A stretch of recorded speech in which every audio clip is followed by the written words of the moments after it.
We are what we repeatedly do. Excellence, then, is not an act, but a habit. These are not merely the words of a long-dead philosopher. They are a sacred code, a divine frequency that, if you can truly hear it, will unlock the very architecture of your reality. If this message has found you, know that it is not by chance, for there are no coincidences in a universe woven with purpose.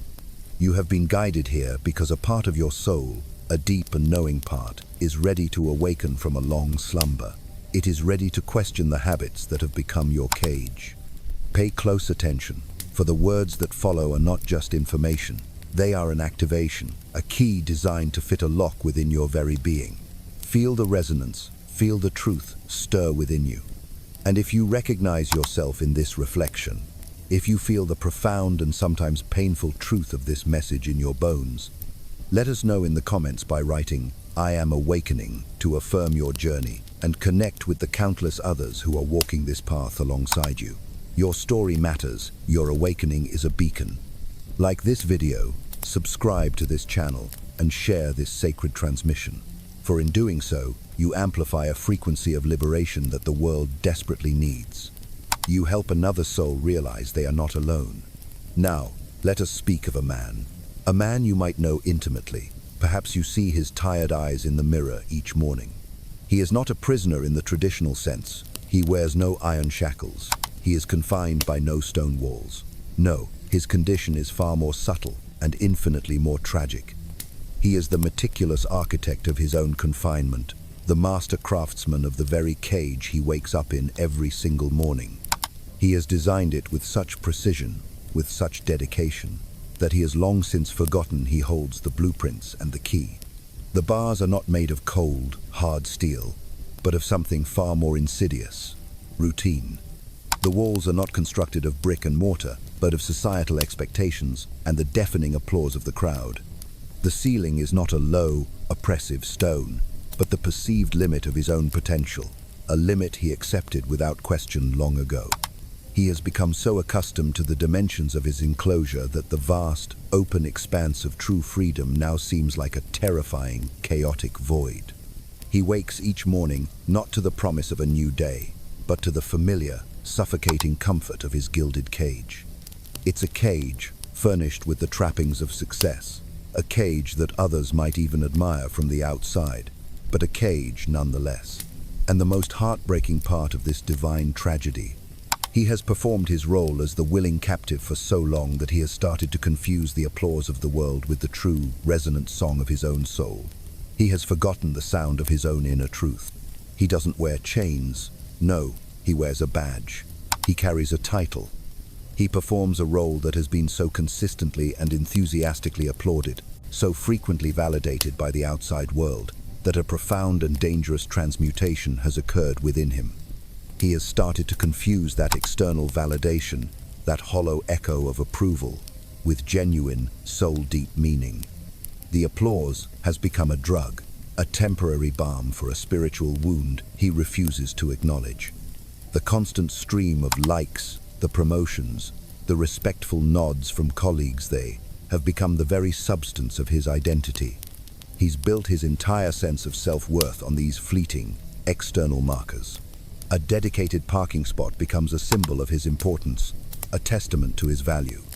An inbox that never rests, a phone that buzzes incessantly with demands, becomes proof of his indispensability.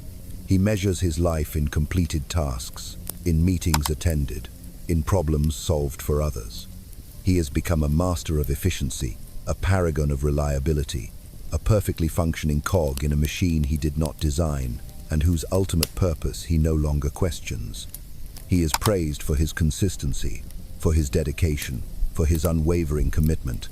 But somewhere, buried deep beneath the polished resume and the perfectly tailored suit, beneath the layers of responsibility and the weight of expectation, his true potential is not just sleeping, it is decaying. It is a slow, quiet rot, an unseen erosion of the very essence of who he was meant to become. His soul's divine blueprint, the sacred geometry of his unique purpose, is gathering dust in a forgotten chamber of his heart, its vibrant colors fading with each passing day of compliant existence. He once burned with a fire that could have illuminated the world. He used to carry within him a universe of ideas, a constellation of dreams that stretched far beyond the predictable horizon of a 9-to-5 existence. He could imagine entire worlds. He could conceive of symphonies. He could feel the spark of invention and the thrill of the unknown coursing through his veins.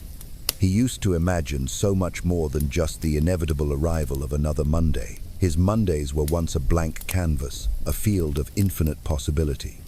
But now, that sacred, creative fire has been systematically extinguished, its embers smothered by the heavy, damp blanket of conformity. It has been replaced by the cold, sterile logic of templates, by the rigid framework of other people's expectations. He no longer creates, he replicates. He no longer innovates, he administrates. He no longer dreams, he plans for his retirement. The wild, untamed landscape of his inner world has been paved over, replaced by a grid of acceptable behaviors and pre-approved goals. And yet, even in this self-imposed winter of the soul, a voice persists. It is a quiet, almost imperceptible whisper, a faint echo from a distant, truer version of himself. It's a growing voice from the deepest part of his being that softly, persistently whispers a devastating question into the silence of his nights. Maybe I was meant for something else. Maybe there was more to me than this. But that divine whisper, that call from his higher self, grows softer and more distant each time he chooses the cage. It is muffled each time he shows up to another meeting that drains his life force, each time he nods in agreement to ideas that violate his integrity, each time he forces a smile at people he does not respect, people who are themselves just playing a part in the same hollow play. He performs these small acts of self-betrayal in meetings that don't truly matter, discussing strategies that won't change the world in any meaningful way, all to protect a lifestyle that is already, inexorably, killing the most vital parts of him. The voice of his soul is drowned out by the hum of the air conditioner, by the clatter of keyboards, by the meaningless chatter of corporate speak.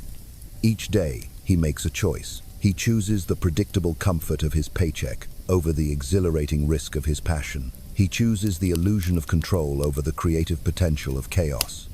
He chooses the safety of the known over the terrifying, expansive freedom of the unknown. And with every single choice, another layer of insulation is wrapped around his heart, making it harder and harder to feel, harder and harder to hear that sacred, guiding whisper within. Understand this with every fiber of your being. Nobody put him here. This was not a fate imposed upon him by some cruel external force. No one chained him to that desk. He walked into this prison of his own free will, and he built it around himself, piece by agonizing piece, brick by soul-crushing brick. He did it with every yes he uttered when his soul was screaming no. He accepted the role, convincing himself it was the responsible thing to do. He agreed to the hours, telling himself it was what a real man does to provide. He nodded through the performance review, a ritual of judgment based on metrics that have nothing to do with a man's true worth. He clapped when they clapped. He smiled when they smiled. He learned to mirror the emotions of the herd so perfectly that he began to forget his own. He accepted the small, incremental raises they gave him, just enough to keep him comfortable, just enough to make the thought of leaving feel too risky, just enough to keep him afraid. He accepted the illusion of security in exchange for the reality of his own becoming. And now, after years of these small, daily surrenders, he calls this prison responsibility. He has learned to label his fear as stability. He even tells himself, in the quiet moments before sleep, mercifully claims him, this is what a real man does. He has constructed an entire moral framework around his own captivity, a justification for his own spiritual inertia. He looks at his life, at the predictable schedule, the steady income, the respectable title, and he sees the epitome of a life well lived. He has become a pillar of the community, a model of dependability. But the German philosopher Friedrich Nietzsche, a man who stared into the abyss of human potential and did not blink, would have called it something else entirely. He would not have seen virtue. He would have seen a tragedy of epic proportions. He would have recognized it instantly as a slow, creeping spiritual death, a gradual self-annihilation, cunningly disguised as moral virtue. Because what our modern society often labels as being a good man, being reliable, being predictable, being compliant, Nietzsche saw as something far more sinister. He saw it as the slow, systematic extinction of the most essential human drive, the will to power. Not the will to dominate others, but the sacred, innate drive to grow, to overcome, to expand, to create, and to become the highest and most powerful version of oneself. The man who once questioned the very fabric of the world, who stared up at the stars and wondered about his place in the cosmos, now doesn't even question the appointments on his calendar. They are handed to him, and he accepts them as immutable, as non-negotiable fixtures of his reality. The man who once dreamed of writing great novels, of building magnificent structures, of creating something timeless and beautiful that would outlast him, now spends his days memorizing deadlines and navigating complex corporate systems. He has traded the boundless potential of creation for the narrow confines of administration. He tells himself, "This is just life. This is what it means to be an adult." But what he really means, in the unspoken language of his soul, is, "This is the version of me that is easiest for the world to manage. This is the tamed, domesticated version of me that won't cause any trouble, won't challenge the status quo, won't make anyone uncomfortable." He has become manageable. He has become predictable, and in the process, he has sacrificed the very essence of his own wild, untamed divinity. And the true tragedy, the heart of the matter, is not that he ended up here, in this quiet, comfortable office with its steady paycheck and its predictable routines. The real tragedy is that he chose it. He chose to stay. At every crossroad, at every moment of decision, he chose comfort over risk. He chose a paycheck over his passion. He chose control over the magnificent, terrifying, and ultimately creative force of chaos. And what he didn't realize, what he couldn't see, as he made those seemingly small, practical choices day after day, is that the price of that trade isn't just a lingering sense of boredom or a vague dissatisfaction. The true price is the slow, insidious decay of everything that once made him feel alive. It is the gradual petrification of his own spirit, the slow turning of a vibrant, feeling soul into a cold, hard stone of mere existence. The true price is his own becoming. Because when a man voluntarily gives up his own divine potential in exchange for the cold comfort of predictability, he doesn't just lose what he could have built or what he could have created. The loss is far more profound. He loses who he could have become. He loses the future version of himself that was waiting for him, the fully realized, powerful, and authentic being that was his destiny. Nietzsche never said that life should be easy. In fact, he believed that a life without hardship, a life without struggle, was a life not worth living. But he believed, with every ounce of his being, that life should be authentic. He believed that a man's highest duty was to his own potential. He taught that a man should actively confront what terrifies him, that he should create what moves him, and that he should refuse, at all costs, to let comfort castrate his spirit. But for this man, and for so many like him, that is exactly what has happened. His spirit has been tamed, neutered, and made safe for public consumption. This man, who can still, in his faintest memories, remember the fire he once had, the passion that once coursed through him, is now praised by the world for precisely the opposite qualities. He is praised for being level-headed, for being realistic, for being sensible. But there is nothing real about burying your own divine gift in order to play a role in a system that never saw your true worth to begin with. He's not weak. He's not stupid. He is simply a product of his conditioning, a man who has spent too long in a world that taught him to confuse obedience with integrity. He has spent a lifetime confusing fear with wisdom. He has learned to see the chain as a safety line and the cage as a sanctuary. And now he is halfway through a life he never consciously chose, but one he kept saying yes to over and over, because it looked responsible on paper, because it was the path of least resistance, because it was what everyone else was doing. Nietzsche would look at this man and he would not see a failure of effort. He would see a betrayal of essence. He would see a soul that has committed treason against itself. You weren't forced into this. You were rewarded for walking into it yourself. You were told this was maturity, that this sacrifice was noble, that being invisible was honorable. as long as the great machine of society kept turning. But the truth is, you have become loyal to a role that is slowly, methodically, and silently erasing you. You don't need to be rescued. You need to remember. You need to remember that you built the cage, and that means you hold the power to destroy it too. Nietzsche saw him coming, this modern man, long before the modern world of cubicles and corporations even existed. He foresaw a man who no longer dares to dream, a man who no longer dares to suffer, because comfort has become his highest value. He is the man who avoids risk, who avoids intensity, who avoids anything that might shake the fragile illusion of control he has so carefully constructed around himself. He doesn't chase meaning, he chases routine, because routine feels safe, and safe feels good enough. Nietzsche called him the last manthe, ultimate expression of a society that has lost its nerve, a culture that has traded greatness for mere pleasantness. The last man is the man who chooses the warm, predictable comfort of the herd over the cold, lonely, and magnificent path of self-overcoming. He is the man who stops living long before he dies, but who keeps functioning just well enough to be considered successful by a world that values function over fire.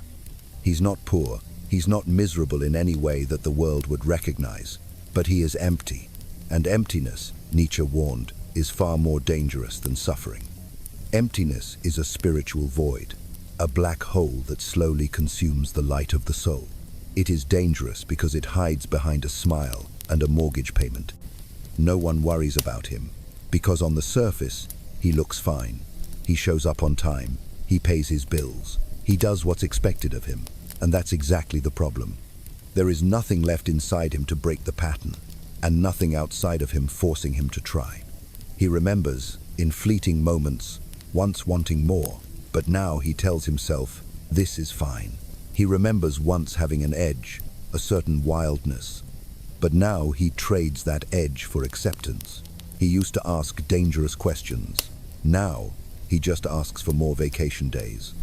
He used to fight for a vision. Now, he fights to keep his inbox below 100 unread messages. This is the predictable outcome when a man learns to fear freedom more than he fears regret. He systematically lowers the bar for what he calls a good life, until simply not being in an overt state of crisis feels like a resounding success. That's what Nietzsche feared most, not suffering, not chaos, but the day when men become so thoroughly domesticated that they forget they were born to transcend.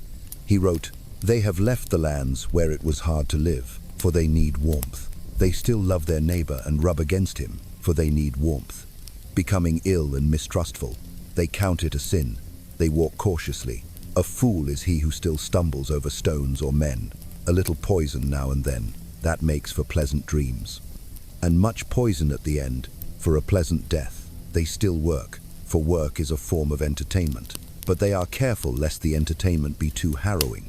They have their little pleasures for the day and their little pleasures for the night, but they have a regard for health. We have invented happiness, say the last men, and they blink. That is the essence of the last man. He has traded the perilous climb to the mountain peak for a comfortable, climate-controlled existence in the valley. He doesn't want to become anything greater. He just wants to be left alone with his distractions. He doesn't want purpose. He wants comfort. He doesn't want freedom. He wants security. So he stays in a job he secretly resents, not because he believes in its mission, but because it's not that bad. He stays because the paycheck arrives every 2 weeks, because he doesn't hate it enough to leave. And that right there, that not bad enough, is the greatest danger of all. It is not acute misery that destroys a man's soul, but tolerable dissatisfaction.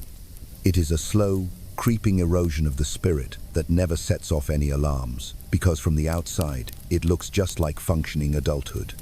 People applaud his dedication, but what they're really clapping for is his willingness to give up his own fire in exchange for quiet compliance. He's not living, he's sustaining.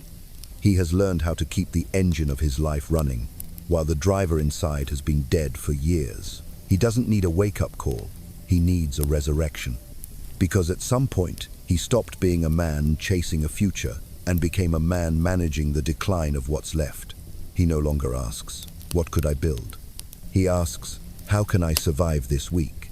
He no longer asks, "What is calling to me?" He asks, How long until retirement?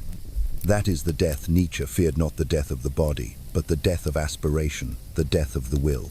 It is the quiet fading of men who once wanted to move mountains, but who now settle for adjusting spreadsheets. And the most dangerous part? Society rewards this. They give him a raise for staying put. They give him a plaque for being dependable. They give him a handshake for putting in 30 years of slow, methodical self-erasure. They make his cage so polished, so comfortable, so gilded, that he starts mistaking it for a castle. But Nietzsche didn't write to comfort these men. He wrote to confront them, to ask them, if you know you're not truly alive, then what are you still doing here? This is the last man, a man who has forgotten what he is, because the system kept him just busy enough to never ask. He doesn't need motivation, he needs truth. Because deep down, he knows the most terrifying moment of his life won't be his death. It will be the moment he stands in front of the man he could have become and realizes, with crushing finality, that they never met. There was a time, a forgotten epoch of the soul, when strength meant power, when discipline served creation, not mere compliance. But somewhere along the arduous and often confusing path of human history, a subtle and insidious shift occurred. Obedience, once a tool, became the new virtue. Loyalty, divorced from a noble vision, replaced authentic connection. And endurance, no matter how misplaced or soul-crushing, was labeled as noble. This, my friend, is the subtle poison that Nietzsche identified with chilling clarity. This is what he called slave morality. It is a moral code not born from the overflowing strength and affirmation of the powerful, the creators, the self-sovereign individuals. No, it is a morality born from the opposite. It is concocted in the dark, hidden cellars of the weak, the oppressed, the fearful, and the resentful. It is a system of values born not from a yes to life in all its terrifying glory, but from a resounding and bitter no to everything that is different, everything that is powerful, everything that is a threat to the fragile security of the herd. It is a moral inversion of cosmic proportions. This slave morality, this psychic virus, teaches you to redefine the very essence of your experience. It takes the natural, powerful drive for self-overcoming and labels it as pride, as arrogance, as a sin. It takes the man who stands tall, who creates his own values, who carves his own path through the wilderness of existence, and it calls him evil. And then, it takes the qualities of the herd: meekness, passivity, obedience, the inability to create or to command, and it elevates them, baptizing them with holy names like goodness, humility, and patience. It is a grand and tragic illusion, a transvaluation of all values, where the lamb convinces itself that the eagle is wicked simply because it has talons. It is a system where the powerless, through a collective act of spiritual revenge, redefine power itself as a moral failing, so that they can pretend to possess the moral high ground. This is the world that so many of us have inherited, a world where saying yes to every demand, to every expectation, is mistaken for strength of character, where enduring suffering without question is treated as the pinnacle of maturity. You see it everywhere, in the very air you breathe. You see it in the men praised for being responsible because they put their heads down, worked a job they hated for 40 years, and never once asked what grand, soul-stirring edifice they were actually building. You see it in the men who are applauded for their sacrifice because they accepted years of silent, simmering frustration in the name of a duty that was defined for them by others. But a sacrifice to whom? Responsible for what? Loyal to which system? In a culture shaped and dominated by this insidious slave morality, the concept of morality itself is twisted. It is no longer about being radically true to your own highest self, to your own divine essence. It becomes, instead, about being useful to the machine, about being predictable to the herd, about being harmless to the established order. You are not considered moral because you are strong, courageous, and creative. You are considered moral because you don't complain, because you don't resist, because you do what you are told, even when your soul is withering on the vine, begging you to stop. Nietzsche saw it with a clarity that is almost painful to behold. He saw that slave morality begins when the powerless, stewing in their own inability to act, condemn the powerful not because the powerful are evil, but simply because they are strong. And in the world we inhabit today, the truly strong man is the greatest threat, not the bully, not the tyrant. Those are just crude and obvious perversions of power. The real threat to the system is the man who says, with quiet, unshakable conviction, "I will not live this way anymore." That man is dangerous. That man is selfish. That man is abandoning his responsibilities. This is the chorus of the herd, the frightened bleating of those who cannot bear to witness an act of true freedom, because it illuminates the bars of their own cages. The system is not built to applaud self-possession. It is built to reward quiet, predictable servitude. So what do we teach our boys, our young men? We tell them the same lie over and over, in 1,000 different ways. Be good, be polite, follow the rules, show up on time. Don't question your boss.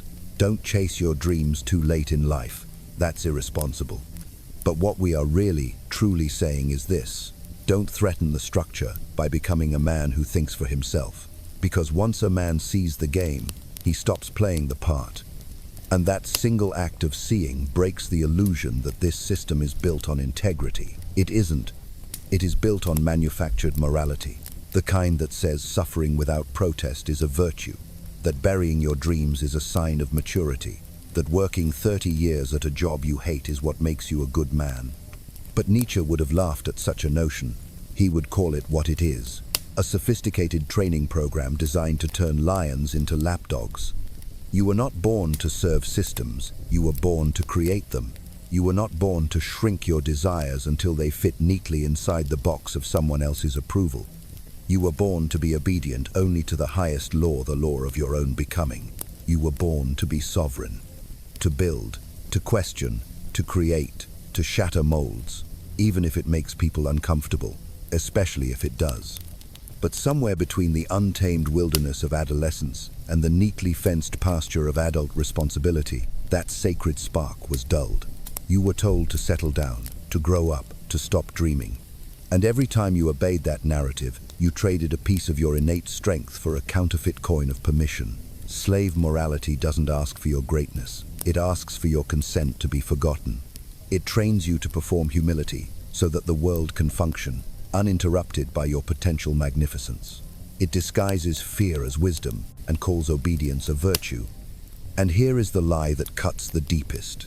You think the world respects you for staying in line, for being predictable, but it doesn't. It merely relies on your staying put to keep the great machine running smoothly.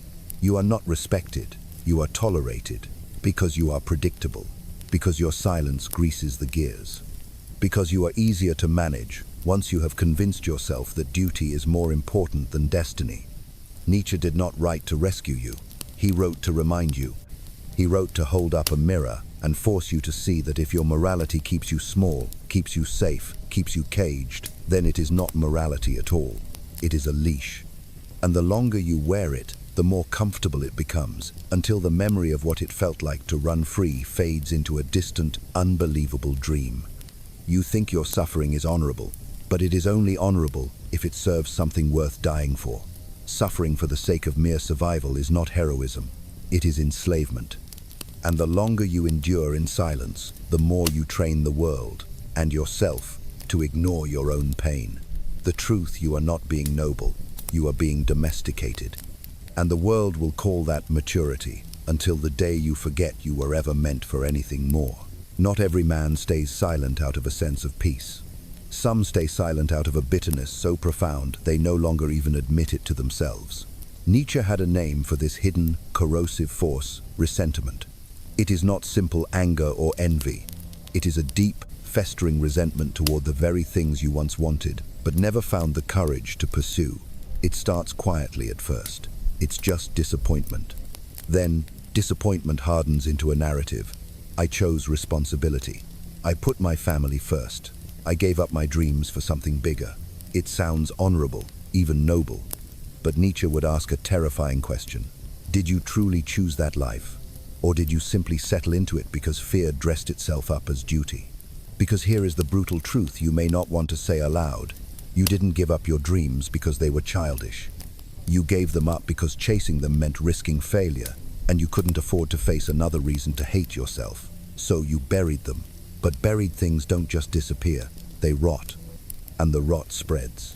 Until one day, you find yourself resenting anyone who dares to live out loud the life you secretly wish you had the courage to build. You see someone quit their job to travel the world, and you call them reckless. You hear about someone starting over at 45, and you call them irresponsible. But deep down, you are not judging them. You are mourning the part of you that died because you never tried. You are not angry at them. You are angry at their reflection, because they remind you of the fire you once had, and the ashes you now live in. Nietzsche warned that the man of resentment does not forgive the man who is strong enough to be free. Why? Because the free man doesn't validate your safety. He exposes your cage. He threatens the very narrative that has made your quiet pain feel virtuous. And if your pain isn't noble, then what did you suffer for? That's why you need them to be wrong. You need them to fail. You need their pursuit of freedom to collapse into chaos, so you can look at yourself in the mirror and say, "See, I made the right choice." Not because you believe it, but because the alternative realizing you betrayed yourself and called it maturity is simply too devastating to bear. Resentment is not just bitterness. It is a moral inversion. It teaches you to redefine loss as loyalty. It teaches you to demonize the strong, so you don't have to admit your own weakness. And worst of all, it convinces you that anyone who still burns with passion is selfish, naive, or unstable. Because if they are right, then you have spent decades being the one who is asleep. You don't hate the man who left the system. You hate the version of yourself that still remembers you once wanted to do the same. But life got busy, the job got serious, the title got comfortable. And now you punish those who still feel, because you have learned how to numb yourself. And numbing looks like discipline when it has been going on for long enough. You don't speak up anymore. You let things go. You don't argue for your truth. You rationalize your silence as wisdom. But deep down, you are not quiet because you are calm. You are quiet because you are cornered. Because if you speak, you might say what you really feel. And if you do that, you might have to live differently. Nietzsche saw it coming. A generation of men who would turn their disappointment into a moral weapon. A generation of men who would disguise defeat as dignity, who would call out freedom as arrogance, because they no longer believe they have a right to pursue it for themselves. But here's what hurts the most. Resentment doesn't just poison your view of others. It poisons how you see yourself. You start avoiding mirrors. You stop dreaming altogether, because dreaming means hope, and hope hurts more than numbness ever will. You used to be a man with fire. Now you're a man who hopes the fire in others goes out soon, so it doesn't remind you how much of yours is gone. But the truth is that fire isn't gone. It's buried. It's waiting for you to stop pretending that obedience makes you good and that silence makes you wise. Nietzsche didn't condemn you. He warned you, because he knew that the man who suffers silently eventually becomes the loudest enemy of those who never stop chasing what he abandoned. Nietzsche didn't just challenge the system. He challenged you not with politics, not with protest, but with one simple, terrifying question. What if this life, exactly as you live it now, had to be lived again, over and over and over, forever? Not just the highlights, not just the moments you are proud of, but every single moment. Every alarm clock, every awkward meeting, every small compromise you told yourself didn't matter. Every Monday morning you woke up already defeated and still showed up like it was noble. That is the ultimate test, the test of eternal recurrence. A thought experiment so ruthless that it bypasses all excuses and goes straight for the truth. Because it doesn't ask, is your life good enough to keep going? It asks, is it worthy of eternity? Most men would have to say no, but still, they stay. Not because they believe in the life they've built, but because it's the only one they've learned to tolerate. And if you can tolerate it once, you can tolerate it again, and again, and again, until just getting by becomes your entire legacy. But here is the brutal part. Every time you show up to a job you secretly resent, every time you stay silent when something inside you screams for change, you are telling the universe, yes, I accept this. Let it repeat. And maybe that's why so many men are exhausted not from overwork, but from spending their one and only life living as if they will get another shot. But you won't. This isn't a rehearsal. This isn't the draft version. This is it. And the question Nietzsche forces you to ask is this: would I willingly choose this again? If the answer is no, then what are you still doing here? Still pretending this path will lead somewhere better? Still hoping that one more year of endurance will suddenly buy back your soul? Still defending a lifestyle you know deep down is quietly erasing you? The worst part of modern life isn't how hard it is. It's how easy it is to survive without ever really living. To drift, to manage, to call your numbness stability, and to call your disengagement adulthood. But Nietzsche doesn't let you hide. He doesn't ask you to justify your job title or defend your mortgage. He asks, would you be proud to live this exact day again and again, forever? You say no, but you still wake up and repeat it. Not because it's sacred, but because it's familiar. Not because you chose it, but because you're afraid of what choosing might cost you. But here's the thing. Every repetition is a choice, even the ones you don't question. And every day you stay, you cast another vote for a version of yourself you no longer want to be. If that doesn't scare you, you're not awake yet. Because there's nothing more terrifying than realizing you've become an expert at surviving a life you don't actually want. We were not designed to live on autopilot. We were not meant to sleepwalk toward a pension and hope it all makes sense later. We were meant to rise, to burn, to shape life with our own hands, or die trying. Not because it's easy, not because it's romantic, but because it's the only thing that keeps the soul from rotting. Eternal recurrence isn't just philosophy, it's the mirror that doesn't lie. And if you don't want this life again, why keep pretending you want it now? If this job drains you, why keep branding it as responsible? If this identity doesn't feel real, why defend it so passionately? If today feels dead, why keep burying yourself in it? Nietzsche's question cuts through every excuse. Can you say yes to this life, exactly as it is, forever? If you can't, then don't say yes to it today. Because today is all you ever really have, and if you don't reclaim it, someone else will spend it for you. Nietzsche wasn't trying to convince you to quit your job.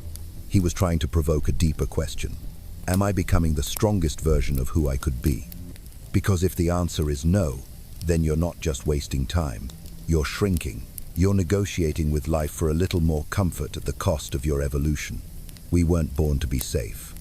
We weren't built to survive the system. We were built to outgrow it, to transcend it, to write new laws when the old ones start caging us. That's what Nietzsche meant by self-overcoming. Not running away, not rebelling for the sake of it, but stepping into a version of yourself that no longer fits the cage you were once proud to live in. Because make no mistake, if you are not actively becoming, you are being tamed, bit by bit, routine by routine, until the edges that once made you dangerous are filed down to fit corporate culture. Until the questions you once couldn't stop asking get replaced by checklists and best practices. Until you wake up one day and realize you've become a man your younger self would pity. This isn't about work. This is about will. This is about the sacred violence of breaking free from what no longer serves you, even if it looks good on paper, even if the world claps for your cage. Because a golden cage is still a cage, and calling it stability doesn't make it any less fatal to the soul that once wanted to rise. You weren't born to follow protocol. You weren't meant to master email etiquette and collect approval like its currency. You were meant to test yourself against the weight of your own potential, to feel fear and move anyway, to build, to fall, to rise, and to look in the mirror and know this man is no one's pet. But self-overcoming doesn't start with change. It starts with honesty, brutal, gut-wrenching honesty. The kind that doesn't let you hide behind, "I'm doing my best." The kind that asks, if I met the man I was supposed to become, what would he think of who I am now? Would he be proud? Or would he wonder why you stopped chasing before the fire even started? You don't need courage to quit a job. You need courage to face the truth, that you've spent years calling fear, wisdom, and obedience character. You don't need motivation. You need clarity. The clarity to see that everything you blamed on circumstances was actually the result of silent choices you kept making to avoid becoming dangerous again. That's what the system fears most. A man who remembers he doesn't need permission. A man who realizes he's been building someone else's dream with pieces of his soul. A man who wakes up not to be more productive, but to be more uncontainable. Self-overcoming is messy. It's not romantic. It doesn't look good on a resume. It won't be applauded by people who benefit from your compliance. But it's real. It's you against everything that once defined you. It's the moment you stop asking, what will they think if I leave? And start asking, what will I become if I stay? Most men don't need a new job. They need a new standard. Not a new title, a new truth. One that refuses to trade their essence for applause. One that refuses to make peace with quiet despair. One that dares to ask, what if I became the man I was afraid to admit I still want to be? You don't need to burn it all down, but you do need to stop pretending you're okay with dying like this. Because deep down, you know the life you've accepted is far too small for the man you were meant to be. Nietzsche didn't offer solutions, he offered mirrors. And the man staring back at you now isn't asking for another strategy. He's asking for permission to break free. Not from your job, not from your boss, but from the version of you who chose this life to feel safe. You don't need courage to leave. You need courage to admit you were meant for more, and I know it. We weren't born to be safe. We weren't built to survive the system. We were built to outgrow it, to transcend it, to write new laws when the old ones start caging us in. That's what Nietzsche meant by self-overcoming. It's not about running away or rebelling for the sake of it. It's about stepping into a version of yourself that no longer fits the cage you were once proud to live in. Because if you aren't actively becoming, you are being tamed. Bit by bit, routine by routine, until the very edges that once made you dangerous are filed down to fit the smooth, predictable contours of corporate culture. Until the burning questions you once couldn't stop asking are replaced by checklists and best practices. Until you wake up one day, look in the mirror, and realize you've become a man your younger self would pity. This isn't about your career. This is about your will. This is about the sacred violence of breaking free from what no longer serves you, even if it looks good on paper, even if the world claps for your golden cage. A golden cage is still a cage, and calling it stability doesn't make it any less fatal to the soul that was born to rise. You weren't born to follow protocol. You weren't meant to master email etiquette and collect approval like it's some kind of currency. You were meant to test yourself against the raw, untamed weight of your own potential. To feel the icy grip of fear and move forward anyway. To build, to fall, to rise again, and to look yourself in the eye and know, with absolute certainty, that this man is no one's pet. Self-overcoming doesn't begin with a grand gesture of change. It begins with a quiet moment of brutal honesty.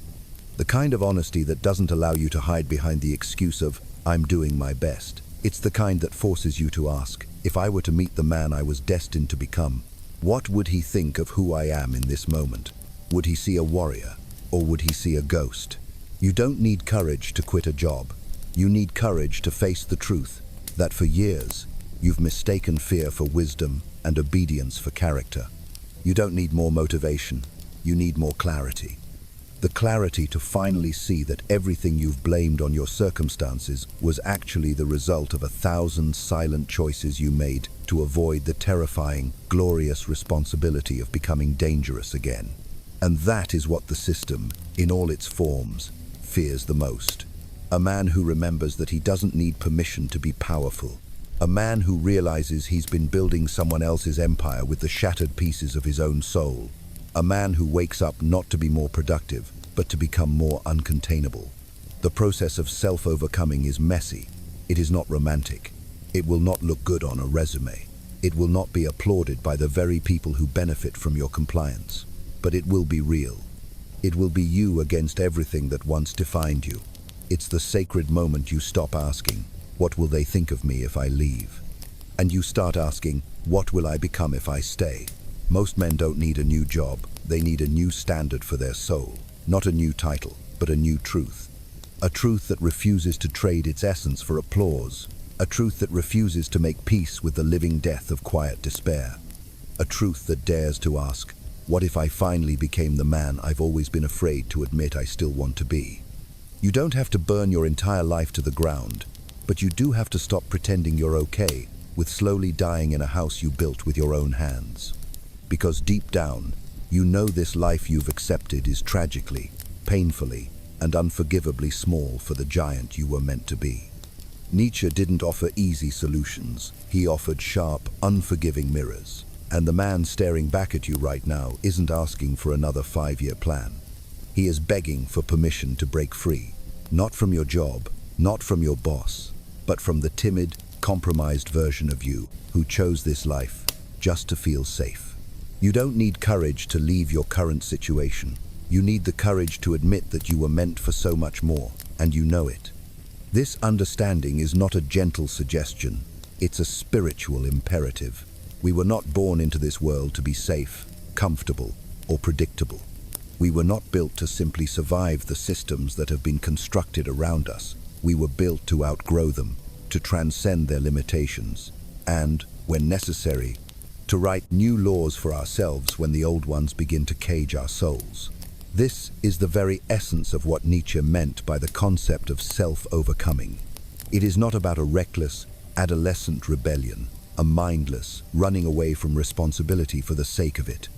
It is a conscious, deliberate, and powerful act of stepping into a version of yourself that is so expansive, so authentic, that it can no longer fit within the confines of the cage you were once proud, or at least content, to live in. Understand this. If you are not actively, consciously, and deliberately in the process of becoming, you are, by default, in the process of being tamed. Every single day, bit by bit, routine by comfortable routine, the wild and dangerous edges of your soul are being filed down, smoothed over, and reshaped to fit the bland, inoffensive mold of corporate culture and societal expectation. The burning, existential questions that once kept you awake at night, the what-ifs and why-nots, are slowly and systematically being replaced by the mundane drone of checklists and so-called best practices. If you continue on this path, you will wake up one day, an old man looking in the mirror, and you will realize, with a horror that chills you to the bone, that you have become a man your younger, fiery self would have looked upon with profound and heartbreaking pity. This struggle is not merely about your work or your career. It is about something far more fundamental. It is about your will. It is about engaging in the sacred, and sometimes violent, act of breaking free from the thoughts, habits, and beliefs that no longer serve your highest evolution. Even if those things look perfectly respectable on paper, even if the world around you claps and cheers for the beautiful, gilded cage you've built. Because a golden cage, no matter how ornate, is still a cage. And calling your comfortable prison stability does not make it any less fatal to the spirit that was born to soar. You were not brought into this existence to follow protocol. You were not meant to spend your precious, finite energy mastering the trivialities of email etiquette and collecting the hollow currency of other people's approval. You were meant to test the very limits of your being against the raw, unforgiving weight of your own potential. You were meant to feel the sting of fear and to move forward anyway. To build, to fail, to rise from the ashes, and to be able to look yourself in the eye and know, with an unshakable certainty, that this man is no one's pet. The journey of self-overcoming, however, does not begin with a dramatic, life-altering change. It begins in the quiet, solitary chamber of your own heart, with an act of radical, ruthless honesty. The kind of brutal self-assessment that doesn't allow you to hide behind the comforting platitude of, "I'm doing my best." It is the kind of honesty that forces you to confront the ghost of your own potential and ask, if I were to meet the man I was divinely destined to become, what would he think of the man I am today? Would he see a warrior forging his own destiny, or would he see a ghost haunting the hallways of a life half-lived? You don't need courage to quit a job. What you need is the profound courage to face the truth, that for years, you have been calling your fear wisdom and your obedience character. You don't need more motivation podcasts or self-help books. You need a moment of searing clarity. The clarity to finally see that everything you have blamed on external circumstances, your job, your boss, your responsibilities, was actually the result of a long series of silent, internal choices you made to avoid the terrifying and glorious burden of becoming dangerous to the status quo again. And that is what the system, the great herd, fears most. A man who remembers that he does not need permission to reclaim his own power. A man who finally realizes that he has been building someone else's monument with the sacred stones of his own soul. A man who wakes up in the morning not with the goal of being more productive, but with the fierce intention of becoming more uncontainable. The path of self-overcoming is messy. It is not a clean, linear progression. It is not romantic. It will not look good on a resume. It will most certainly not be applauded by the very people and institutions that have benefited from your quiet compliance. But it will be real. It will be the raw, unfiltered truth of your own soul's journey. It will be you, standing in opposition to everything that once defined and confined you. It is the pivotal moment when you stop asking, "What will they think of me if I leave?" And you start asking the only question that has ever truly mattered: what will I become if I stay? Most men don't need a new job. They need a new standard for what they will accept from themselves and from life. They don't need a new title. They need a new, unshakable truth. A truth that refuses to trade its divine essence for the fleeting applause of the crowd. A truth that refuses to make a peaceful truce with the quiet, gnawing despair of a life unlived. A truth that dares to ask, with a trembling but determined voice, what if I finally became the man I have always been afraid to admit I still want to be?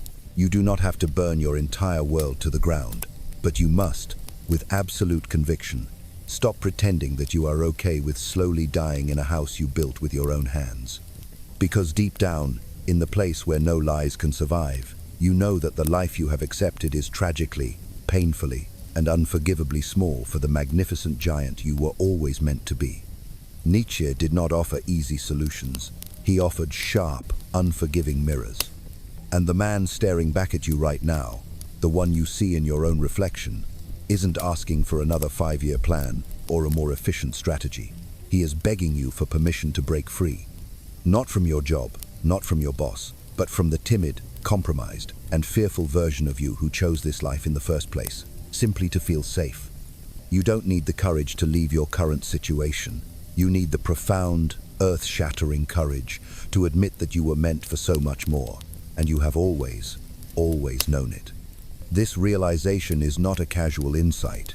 It is a sacred summons, a divine call to arms for your own soul. We were not incarnated into this physical reality to prioritize safety, to seek perpetual comfort, or to live a life of predictable, monotonous routine.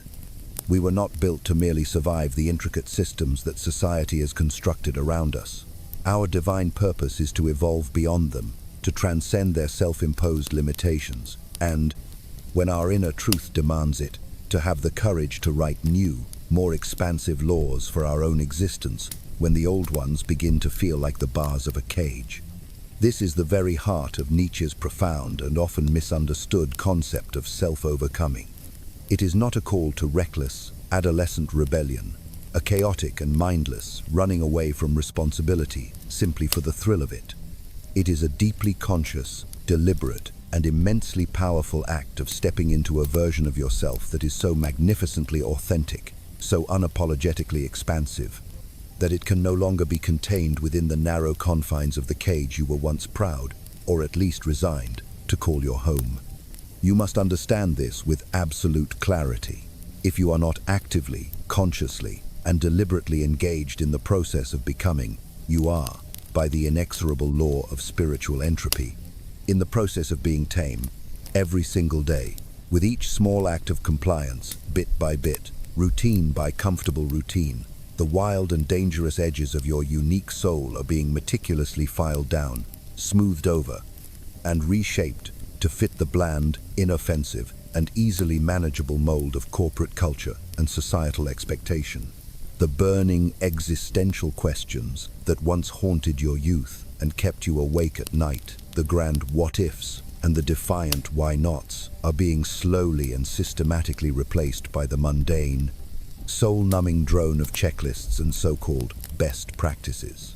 If you continue down this well-trodden path of least resistance, You will inevitably wake up one day, an old man looking into the mirror, and you will realize, with a sudden and devastating horror that chills you to the very marrow of your bones, that you have become a man your younger, fiery, and idealistic self would have looked upon with a profound and heartbreaking mixture of pity and contempt.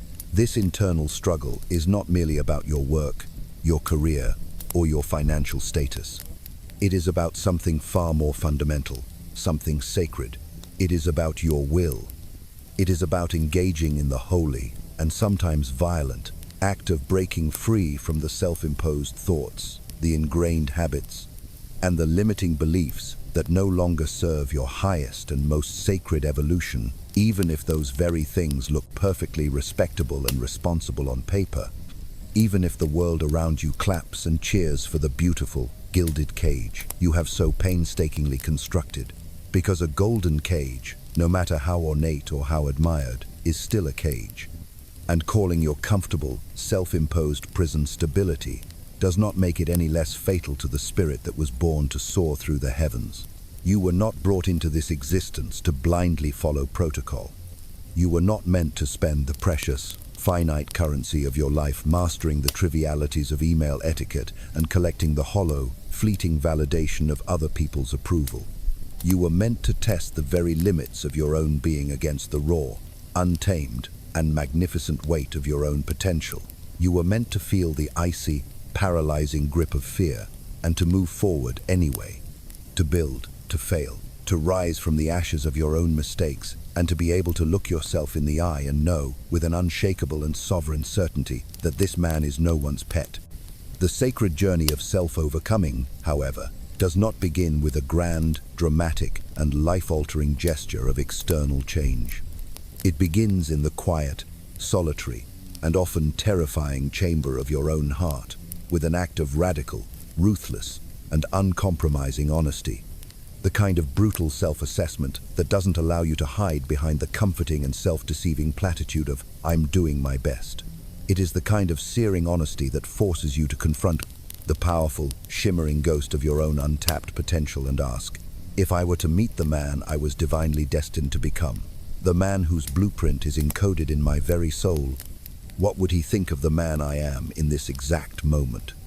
Would he see a warrior, a creator, a man forging his own destiny with fire and courage, or would he see a ghost, a pale imitation, a man haunting the sterile hallways of a life half-lived? You do not need courage to quit a job. That is a simple act of logistics. What you need is the profound, earth-shattering courage to face the truth, that for years, you have been calling your fear, wisdom, and your obedience, character. You don't need to listen to more motivation podcasts or read more self-help books. You need to cultivate a moment of searing, unbearable clarity.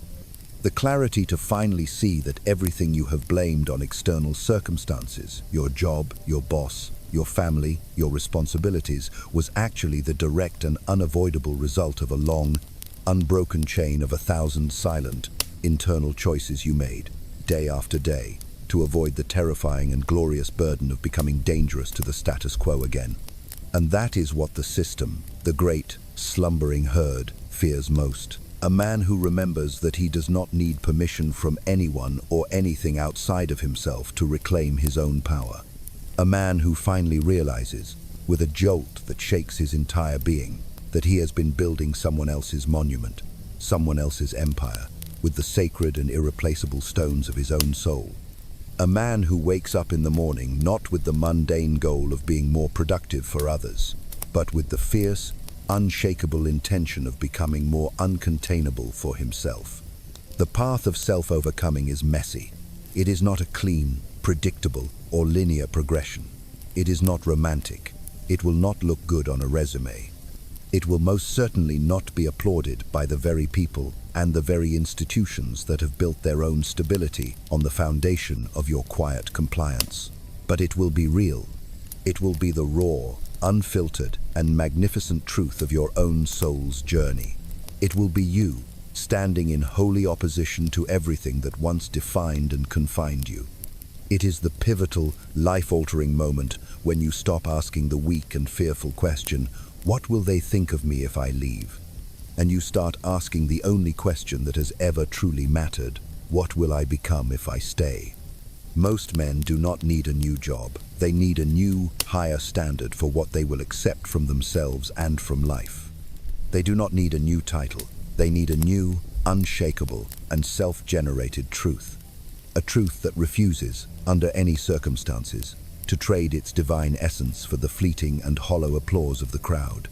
A truth that refuses to make a peaceful truce with the quiet, gnawing, and soul-crushing despair of a life unlived. A truth that dares to ask, with a voice that may be trembling but is nonetheless determined, what if I finally became the man I have always been afraid to admit I still want to be? You do not have to burn your entire world to the ground in a blaze of reckless abandon, but you must, with absolute and unwavering conviction, stop pretending that you are okay with slowly dying a death of 1,000 compromises in a house you built with your own 2 hands. Because deep down, in the sacred and silent place where no lies can survive, you know that the life you have accepted is tragically, painfully, and unforgivably small for the magnificent giant you were always meant to be. Nietzsche did not offer easy, comforting solutions. He offered sharp, unforgiving, and soul-piercing mirrors. And the man staring back at you right now, the one you see in your own reflection, isn't asking for another 5-year plan or a more efficient time management strategy. He is begging you, pleading with you, for permission to break free. Not from your job, not from your boss, but from the timid, compromised, and fearful version of you who chose this life in the first place, simply to feel the illusion of safety. You do not need the courage to leave your current situation. You need the profound, earth-shattering courage to admit that you were meant for so much more, and you have always, always, always known it. This realization is not just a passing thought. It's a sacred summons, a divine imperative that echoes from the deepest chambers of your soul. We were not incarnated into this world to be safe, to be comfortable, or to live a life of predictable, soul-numbing routine. We were not built to simply survive the intricate and often oppressive systems that society has constructed around us. Our divine purpose, our sacred mission, is to evolve beyond them, to transcend their self-imposed and artificial limitations, and, when our inner truth demands it with an undeniable roar, to have the unshakable courage to write new, more expansive, and more authentic laws for our own existence when the old ones begin to feel like the cold, hard bars of a cage. This is the very heart of Nietzsche's profound and often willfully misunderstood concept of self-overcoming. It is not a call to a reckless, adolescent, and ultimately pointless rebellion, a chaotic and mindless, running away from responsibility simply for the fleeting thrill of it. It is a deeply conscious, deliberate, and immensely powerful act of stepping into a version of yourself that is so magnificently authentic, so unapologetically expansive, and so divinely aligned that it can no longer be contained within the narrow, suffocating confines of the cage you were once proud, or at least resigned, to call your home. You must understand this with every cell of your being. If you are not actively, consciously, and deliberately engaged in the sacred process of becoming, you are, by the inexorable and unforgiving law of spiritual entropy, in the process of being tamed. Every single day, with each small, seemingly insignificant act of compliance, bit by bit, routine by comfortable and predictable routine, the wild, dangerous, and beautiful edges of your unique and irreplaceable soul are being meticulously filed down, smoothed over, and ruthlessly reshaped to fit the bland, inoffensive, and easily manageable mold of corporate culture and societal expectation.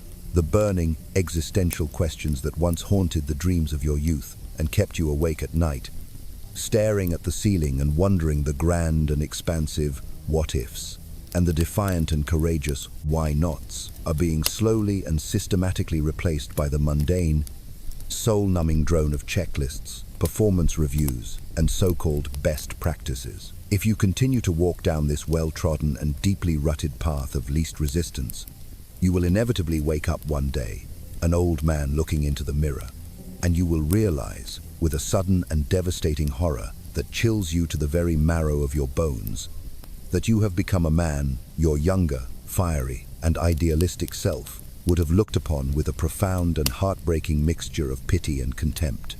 This internal struggle, this silent war within, is not merely about your work, your career, or your financial status. It is about something far more fundamental, something infinitely more sacred. It is about your will. It is about engaging in the holy, and sometimes violent and destructive, act of breaking free from the self-imposed thoughts, the ingrained and hypnotic habits, and the limiting and imprisoning beliefs that no longer serve your highest and most sacred evolution, even if those very things look perfectly respectable and responsible on paper, even if the world around you, the very people you seek to please, claps and cheers for the beautiful, ornate, and gilded cage you have so painstakingly constructed. Because a golden cage, no matter how admired, no matter how comfortable, is still a cage. And calling your comfortable, self-imposed prison stability or responsibility does not make it any less fatal to the spirit that was born to soar through the limitless heavens. You were not brought into this existence to blindly follow protocol. You were not meant to spend the precious, finite, and irreplaceable currency of your life, mastering the trivialities of email etiquette and collecting the hollow, fleeting, and ultimately meaningless validation of other people's approval. You were meant to test the very limits of your own being against the raw, untamed, and magnificent weight of your own potential. You were meant to feel the icy, paralyzing, and suffocating grip of fear, and to move forward anyway. To build, to fail, to rise from the smoldering ashes of your own mistakes, and to be able to look yourself in the eye and know, with an unshakable and sovereign certainty, that this man is no one's pet. The sacred journey of self-overcoming, however, does not begin with a grand, dramatic, and life-altering gesture of external change. It begins in the quiet, solitary, and often terrifying chamber of your own heart, with an act of radical, ruthless, and uncompromising honesty.